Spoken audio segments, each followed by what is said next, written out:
Welcome to the Peacebuilding Practitioner, a resource page and podcast for people working on conflict, on peacebuilding and on social justice issues.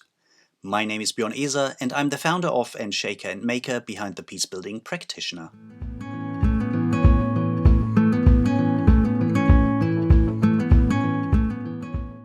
And today you are listening to the fourth episode of Season 2 of the Peacebuilding Practitioners podcast. In episode number 4, Antonia explores tested ways to avoid oversimplification while maintaining clarity in complex and often messy conflict situations. But enough from me, let me hand over to you, Antonia. Welcome.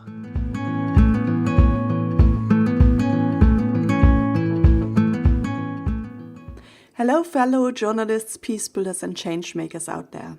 Once again, I'm glad you joined me for another episode of our podcast on conflict-sensitive journalism. I'm Antonia Koop, former war journalist and international coordinator of Peacebuilding, the Peace and Conflict Journalism Network. If you're a new listener, you have stumbled into this episode but haven't listened to the previous episodes yet, welcome.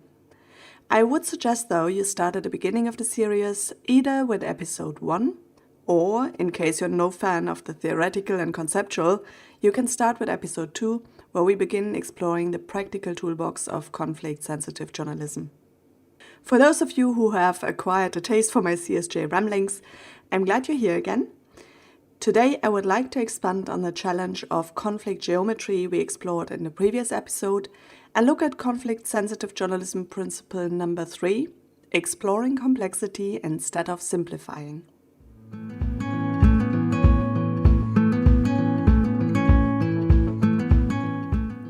Let's start with a brief recap of our last episode.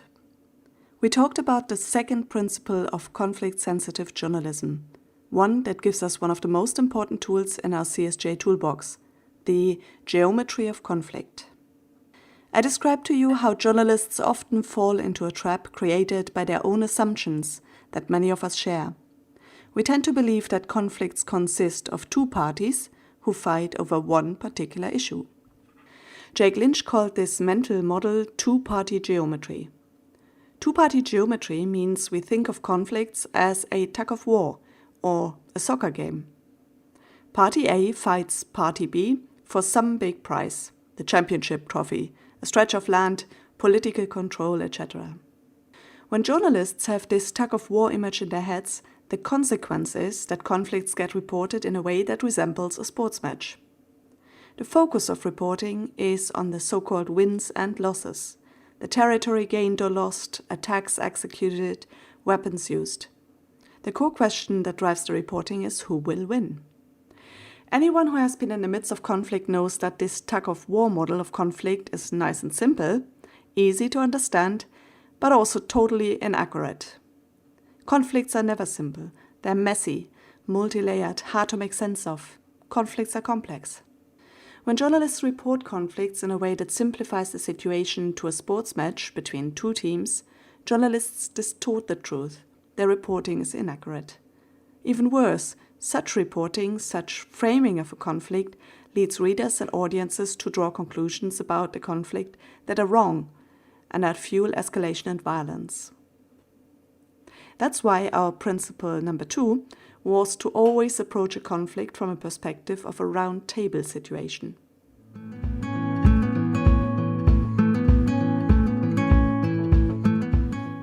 The idea of a round table means we're looking at conflict as a situation and a process that involves many stakeholders. Each one has their unique position, their individual unique needs and interests, and has a right to be heard and to be taken serious, regardless of their size or their political influence. Sitting around a round table is like sitting in a circle. There is no chairman who has the ultimate power. There are no sides to join as in a tug-of-war. Just many different places and some open space in the middle for everyone to put their concerns out there. If our mental model of conflict is such a round table, it means we approach all stakeholders with equal interest, because each one has something to contribute to a solution. The challenge is not to find out who pulls the hardest. The challenge is to gather everyone's concerns and contributions in the open space in the middle, so that all can work on it and a solution together. where two-party geometry is the ultimate irresponsible oversimplification of conflict, round table geometry means embracing the complexity of conflict and creating a space to make sense of it and work on it for all involved. This is what we explore further in the conflict-sensitive journalism principle number 3, exploring complexity versus simplifying.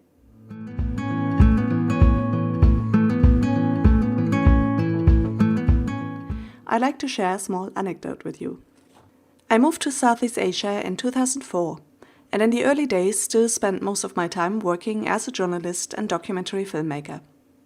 One weekend, some colleagues and I decided to take a hike into the last remaining stretch of original rainforest on the island of Negros in the Philippines. The area we were planning to hike through was known to be the stronghold of a local group that was in opposition to the government. Therefore, we decided to hike together with a local guide who knew the mountains, as well as the people whom we knew we might encounter. We hiked for an entire day through a lush, green, soggy mountain range. And when we finally set up camp for the night in a mossy meadow, I spent an hour pulling spiky thorns out of both my hands and picking tiny green leeches off my skin. Later that night, over dinner, cooked on an improvised campfire, I quizzed our guide about the local groups. He was very willing to share his insights and his knowledge. After a short while, I started feeling as if my brain would turn into knots. Apparently, this group had a very charismatic leader who was now an army general due to some amnesty by the government, but that didn't work out as planned, and then he suddenly was, again, a leader of another group, or still related to this group. There were so many names dropped, so many people involved, so many tangled relationships. There were so many changes and shifting alliances. I tried to keep up with his long and winding explanations, but half the time I didn't know which time he was talking about. And to make it worse, the names of those involved all sounded very similar. I think many journalists are familiar with this. You run an interview and you just try to keep up with the answer that comes as a flood of unstructured information, jumping in time, jumping across names, places, events. You scribble madly and later you look at your notes and you think, oh my God, I did not really get that. How do I make sense of all this?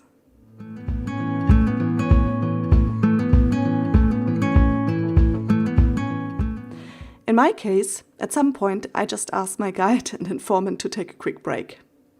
I needed a way to capture and sort all this information to make any sense of it. In the middle of the forest, whiteboard drawings and mind mapping software were not an option, so I emptied my backpack and asked my companions to empty theirs. We gathered all sorts of stuff on the floor, besides the fireplace, and then we started visually mapping that conflict. Sardine cans turned into generals. Flashlights and pocket knives were government organizations. Sticks symbolized the connections. I had to break and fix and break again one stick to work out the broken, mended and broken again relationship between the general and the government. But with the help of the sardines and resulting visual processing, I finally got a decent grasp of this highly complex situation. This process we applied there in the middle of the mountains, in the night at the fireplace, is called conflict mapping. And I can assure you, it can be done on a whiteboard, it can be done in mind mapping software, but it is equally effective with sardine cans. The Philippine context provides a good example for the complexity of conflict, and a huge challenge this degree of complexity poses for journalists covering it. To better understand why the geometry of conflict is so critical for conflict-sensitive journalism, we need to take a closer look at the matter of complexity.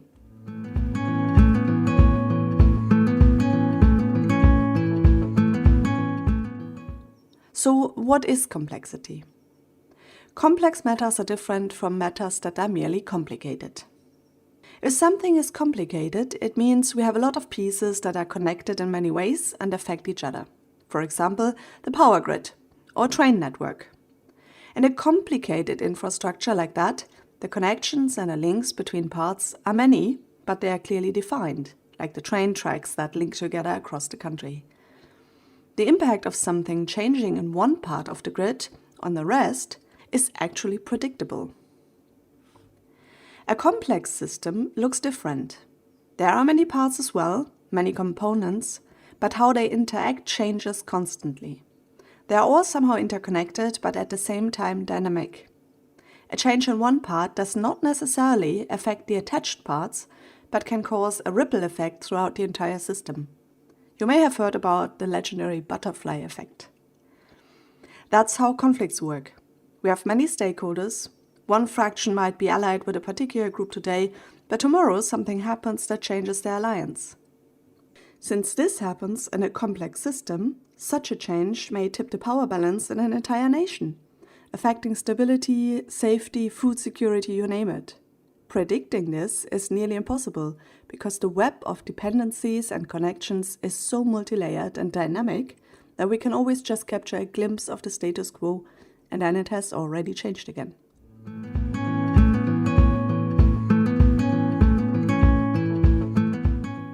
Whenever journalists simplify conflicts by framing them as a two-party geometry, they tie up their readers in a constrained logic of understanding. Such reporting doesn't even allow us to see conflicts as complicated, not to mention complex. Two-party geometry suggests that conflicts are actually simple, two parties, one goal. The resulting logic, the model we have in our heads, is dominated by binary thinking and enforces polarization. A brilliant example for this is the EU referendum in the United Kingdom. There, a vastly complex web of relationships and interdependencies between the UK and the EU were boiled down into binary question: remain or leave. As you can see with that example, dualism leads to black and white thinking, to so-called manichaeism, the idea that there is good versus evil, and to us and them thinking.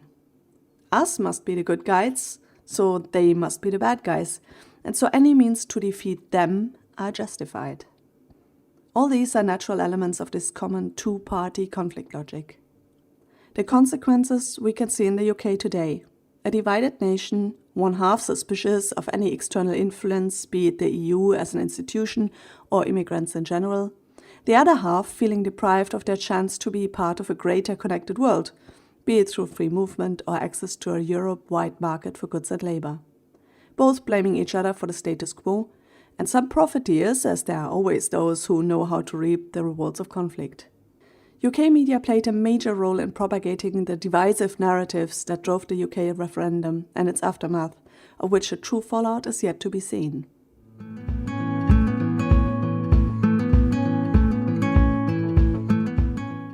It is actually quite scary if we think about the consequences of our choices of reporting in this way. Journalism is often the channel through which we learn about what is happening day after day. Media reporting shapes our understanding. We all make decisions based on our understanding of the world around us. If our understanding is that there is a ruthless, evil enemy out there who wants to take something we don't want to give up, we will gear up for battle. And when that battle commences, violence becomes an acceptable means to defend what we cherish. In such a logic, the direct violence committed by the other, the party we don't feel associated with, is often seen as a result of madness, of fanaticism or so-called tribal anarchy. One party, the evil guys, commit atrocities against the other party, the good guys, us, or the group we feel closer to for whatever reason. Once a person or group is defined as evil, it means they have lost their humanity, maybe even their sanity. The good guys, us of course, then have all rights and even obligations to attack the evil ones, them, to remove the threat they represent. That is how an argument for war is built. To create true understanding and facilitate communication across society, as the discursive journalism model requires, reporters have to explore and explain the often brain-hurting complexity of conflicts, instead of simplifying the situation so it fits the headlines.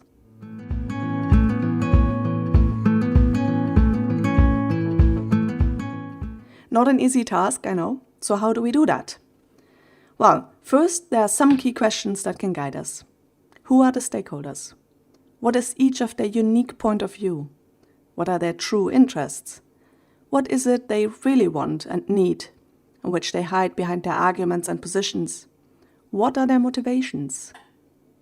Second, journalists also need to analyze the conditions and the context in which a conflict evolves. This usually means digging into the historical context, as well as the geography, the demographics, and key events and developments. Finally, we need to identify the true reasons for why violence happens. As a result of good reporting, it often becomes apparent that the direct violence we see is only the tip of the iceberg. That is rooted in invisible structural and cultural violence, and isn't simply an outburst of the madness of an evil villain.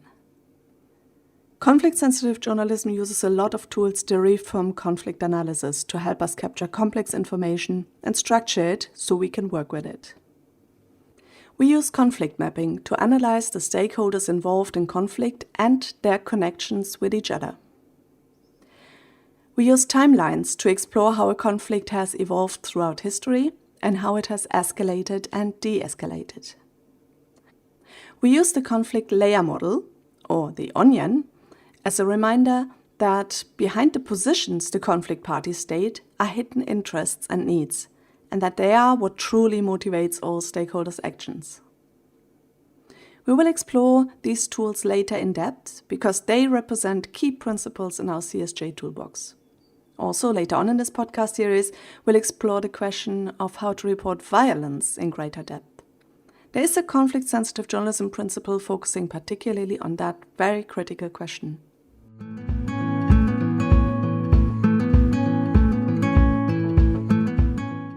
For now, I think we have plowed through enough challenging content for one episode, so let me summarize today's thoughts for you. Journalists often tend to simplify complex conflicts because of their own biases and limited understanding, or because they think that is all our readers can cope with. Simplifying complex issues is dangerous, especially when conflicts are simplified to a degree where we present them as a two-party geometry or a soccer match. Seeing conflict through such a lens leads to a string of conclusions in the reader's mind.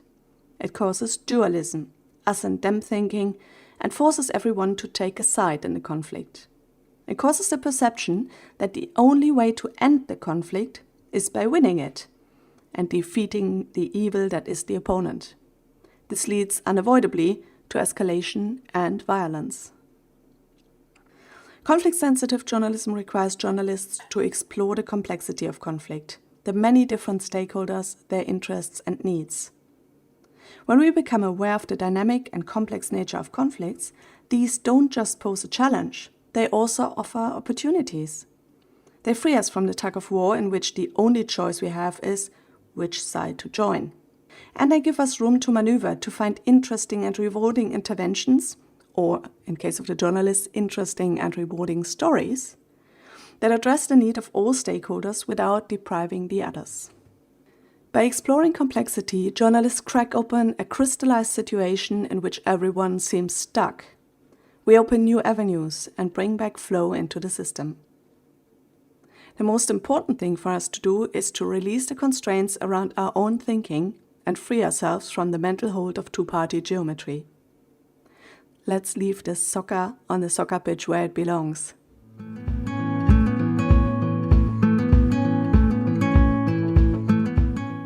With this, we have already reached the end of our 4th episode. I know, this is quite heavy stuff, and even my head feels a little stretched now. Don't worry about it, just let it sink in and observe the media reporting of conflicts over the coming days. You will see all of this reflected there, and with some practical examples you will realize what I have been discussing here.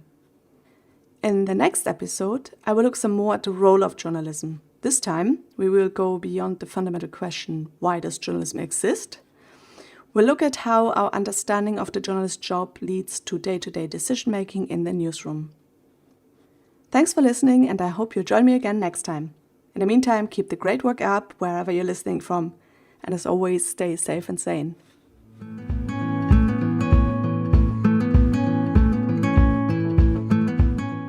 So much for today. I hope you enjoyed today's episode. Make sure you hit the subscribe button so you won't miss out on any of the future episodes.